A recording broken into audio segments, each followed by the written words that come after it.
L'histoire d'Hiroshima et de Nagasaki est celle d'une tragédie immense et d'une importance historique profonde. Ces deux villes japonaises, bouillonnantes de vie et essentielles aux efforts de guerre du Japon, furent transformées en sites de dévastation sans précédent en août 1945. À cette époque, Hiroshima était une ville d'importance militaire et industrielle, abritant divers quartiers généraux militaires, dépôts de ravitaillement et usines. Nagasaki était de même un port clé et un centre industriel, fortement impliqué dans la production de matériel de guerre.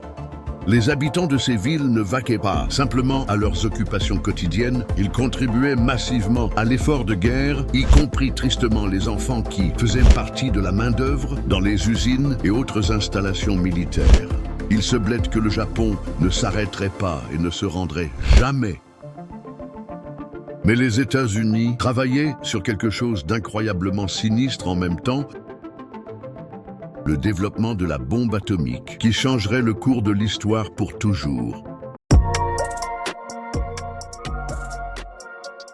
Ce développement commença sous le nom de code Projet Manhattan. Le test Trinity démontra la puissance destructrice des armes nucléaires et prépara le terrain pour leur utilisation en temps de guerre. Alors que la Seconde Guerre mondiale faisait rage, les États-Unis construisirent 2 bombes atomiques destinées à être utilisées contre le Japon, estimant qu'une telle démonstration de force était nécessaire pour amener la guerre à une conclusion rapide. La première bombe, nom de code Little Boy, était ce qu'on appelle une bombe atomique de type canon, utilisant un design simple qui tire un morceau d'uranium-235 dans un autre, déclenchant une force explosive puissante. À environ 2h45 du matin, le 6 août 1945, l'Enola Gay, un bombardier Boeing B-29 Super Fortress, décolla de Northfield sur l'île de Tinian. Le plan de vol prévoyait une route directe vers Hiroshima, une ville sélectionnée pour son importance militaire et l'absence de bombardement précédent, ce qui démontrerait la pleine puissance destructrice de la bombe. À environ 8h09, l'Enola Gay commença sa course de bombardement. Le major Thomas Ferriby, le bombardier, prit le contrôle et se concentra sur le pont Iowa, le point de visée désigné. Les portes de soute furent ouvertes et Little Boy fut largué à précisément 8h15, depuis une altitude d'environ 31 000 pieds. La ville en contrebas, avec une population d'environ 350 000 personnes, était complètement impréparée à l'ampleur pure de la dévastation qui était sur le point de s'abattre sur elle. Après avoir largué la bombe, l'Enola Gay effectua un virage serré pour éviter les ondes de choc de l'explosion. Même à distance, l'équipage ressentit l'impact du souffle qui causa une secousse à l'avion. Ils observèrent le champignon atomique s'élever au-dessus de la ville et sûrs que la mission avait été réussie, bien qu'ils ne puissent pas encore saisir l'étendue complète de la dévastation. Quand Little Boy détonna, elle libéra une force explosive équivalente à environ 15 kilotonnes de TNT. L'explosion initiale, centrée au-dessus de la clinique chirurgicale Shima, dans le centre-ville d'Hiroshima, produisit une boule de feu avec des températures atteignant environ 7000 degrés Fahrenheit, environ 110% aussi chaude que la surface du Soleil. À l'épicentre, la chaleur intense vaporisa toutes et tous dans le voisinage immédiat.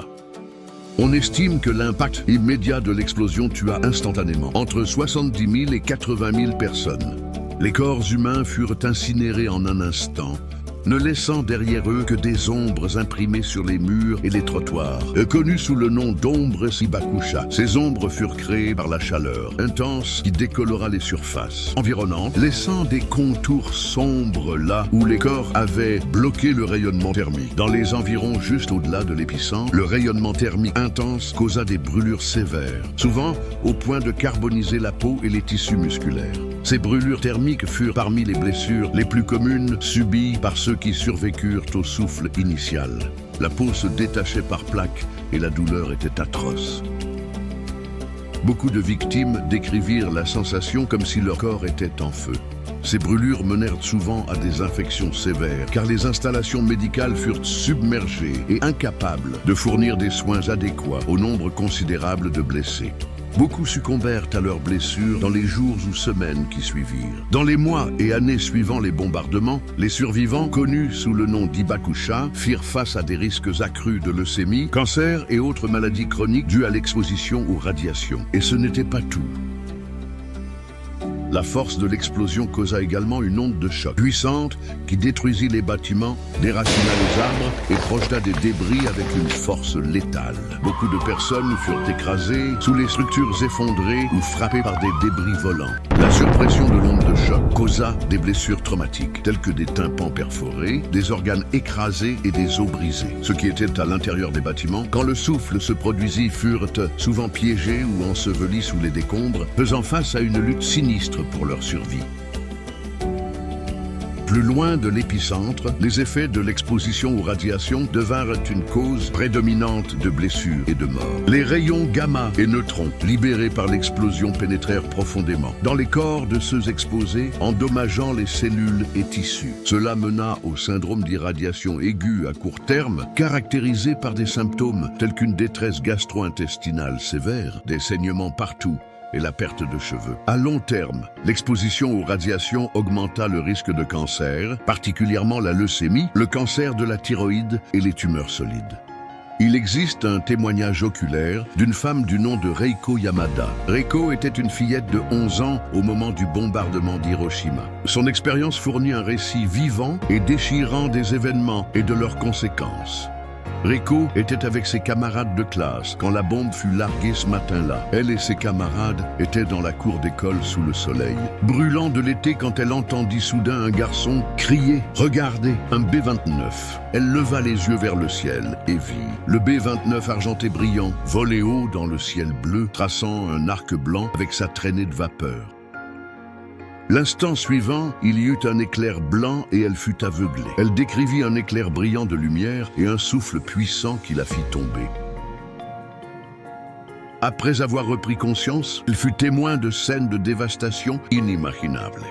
Les bâtiments étaient aplatis, des incendies faisaient rage partout et le ciel était rempli de fumée noire. Reiko vit des gens avec des brûlures et blessures sévères, leur peau pendante, errant dans un état second. Elle entendit les cris de gens suppliant pour de l'eau et de l'aide, mais il y avait peu que quiconque puisse faire au milieu du chaos.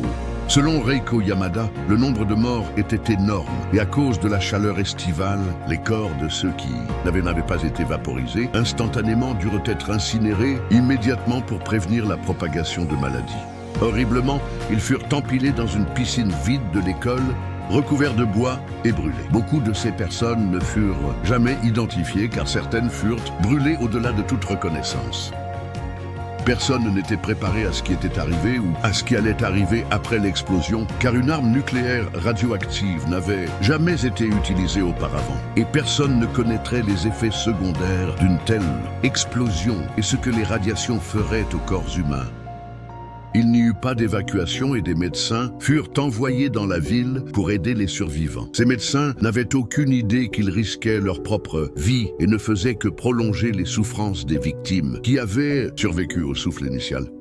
Le Japon réagit juste après l'explosion en éteignant les incendies, secourant les gens des décombres et restaurant l'eau courante et l'électricité. Cependant, malgré la destruction et les pertes de vie sans précédent, le Japon ne se rendit pas immédiatement. En conséquence, les États-Unis larguèrent une seconde bombe, nom de code Fat Man, sur la ville de Nagasaki le 9 août 1945. Cette bombe, plus puissante que Little Boy, avait un rendement explosif d'environ 21 kilotonnes de TNT. La géographie de Nagasaki, avec ses collines et vallées, atténua quelque peu l'impact de la bombe comparé au paysage plat d'Hiroshima. Cependant, la destruction fut encore immense, avec 70 000 autres personnes tuées instantanément et beaucoup d'autres succombant aux blessures et au mal des radiations dans les jours. Semaines et mois suivants, les morts par radiation atteignirent un pic vers 3 à 4 semaines. Après l'explosion, la détonation de Fat Man créa une boule de feu encore plus chaude que celle de Little Boy, avec une température d'environ 10 800 degrés Fahrenheit. Pour mettre cela en perspective, la température de surface du Soleil est d'environ 10 000 degrés Fahrenheit. Cela dit, la boule de feu de l'explosion Fat Man était légèrement plus chaude que la surface du Soleil. Le rayonnement thermique immense vaporisa instantanément les gens, laissant derrière des ombres similaires et hantées. Dans les suites, Nagasaki comme Hiroshima fut une scène de dévastation totale. Les survivants firent face à des brûlures sévères, un empoisonnement par radiation et des blessures traumatiques. Le traumatisme psychologique infligé aux survivants fut profond. Beaucoup des survivants de la bombe atomique ou Hibakusha souffrirent de détresse émotionnelle et mentale sévère, hantés par les souvenirs des horreurs qu'ils avaient vues. La stigmatisation sociale associée à l'exposition aux radiations causa également plus de souffrance, car les survivants firent face à la discrimination et à l'ostracisme dans leur propre communauté. Cette stigmatisation fut aggravée par les cicatrices physiques visibles et les problèmes de santé à long terme que beaucoup de survivants portaient. Les ombres aujourd'hui, les ombres laissées par les corps vaporisés, rappel hanté des bombardements atomiques, peuvent encore être vues dans certaines zones d'Hiroshima et de Nagasaki aujourd'hui. Ces ombres servent de témoignage sombre à la puissance destructrice des armes nucléaires et au coût humain de leur utilisation.